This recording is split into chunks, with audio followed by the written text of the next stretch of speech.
Hi வணக்கம் and welcome to cinema வட்டாரம். நேத்துல இருந்து நம்ம சினிமா வட்டாரத்துல எந்தெந்த சம்பவங்கள் சமாச்சாரங்கள்லாம் நடந்து முடிஞ்சது அப்படின்ற விஷயங்கள்லாம் பார்க்கலாம் வாங்க. காஜல் அகர்வால், சமந்தா அண்ட் ஜோதிகா 3 பேருமே முக்கியமான ரோல்ல நம்ம இளைய தளபதி விஜய் அவர்களுடைய 61வது திரைப்படத்துல நடிக்க போறாங்களாமா. இந்த படத்தை இயக்குனர் அட்லி இயக்க தேனாண்டால் பிலிம்ஸ் நிறுவனம் தயாரிக்குது. புரட்சி தளபதி நடிகர் விஷால் சாலை திரைப்படத்தின் ஃபர்ஸ்ட் லுக் போஸ்டரை வெளியிட்டார். 12 ஆண்டுகளாக அதிமுகவில் இருந்த நடிகர் ஆனந்த்ராஜ் கட்சியில் இருந்து விலகப் போவதாக அறிவிப்பு. அஇஅதிமுக பொதுச் செயலாளரை மக்களே தேர்ந்தெடுக்கட்டும் என்று நடிகை லதா அறிக்கை வெளியிட்டுள்ளார். ஜனவரி மாதம் 14ஆம் தேதி நடிகை தீபிகா படுகோன் நடித்துள்ள ட்ரிபிள் எக்ஸ் திரைப்படம் வேறு எந்த நாடுகளிலும் ரிலீஸ் ஆவதற்கு முன்பே இந்தியாவில் ரிலீஸ் செய்யப்படுகிறது. இளைய தளபதி விஜய் அவர்களுடைய பைரவா திரைப்படம் சென்சாருக்கு அடுத்த வாரம் அனுப்பப்படுகிறது. நடிகை குஷ்பு கிட்டத்தட்ட 9 ஆண்டுகளுக்கு பிறகு தெலுங்கு திரையுலகத்தில் மீண்டும் காலடி எடுத்து வைக்கிறார். டிசம்பர் மாதம் 30ஆம் தேதி வெளியாகப்படும் என்று எதிர்பார்க்கப்பட்ட கோடிட்ட இடங்களை நிரப்புக திரைப்படம் ஜனவரி 12ஆம் தேதி வெளியாக உள்ளது.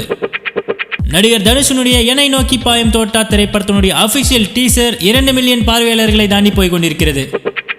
இளைய தளபதி விஜய் அவர்களுடைய 61வது திரைப்படத்தில் இளைய திலகம் பிரபு மற்றும் சரண்யா அவர்கள் விஜயின் பெற்றோர்களாக நடிக்கப் போகிறார்கள். துருவங்கள் 16 என்ற திரைப்படத்தில் இருந்து காற்றில் ஒரு ராஜாளி என்ற பாடலை ஏ.ஆர். ரஹ்மான் வெளியிட்டார்.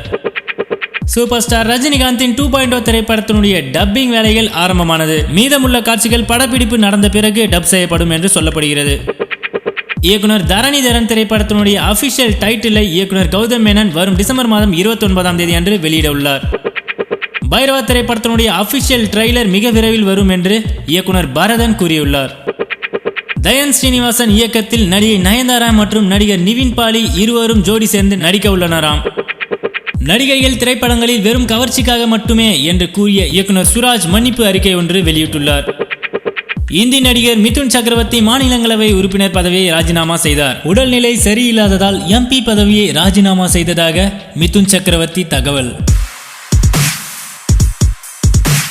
இனி இது போல நம்ம சினிமா வட்டாரத்தில் நடக்கக்கூடிய அடுத்தடுத்த மேலும் சுவாரஸ்யமான விஷயங்களையும் தகவல்களையும் கேட்க ஸ்டே டியூன்ட்.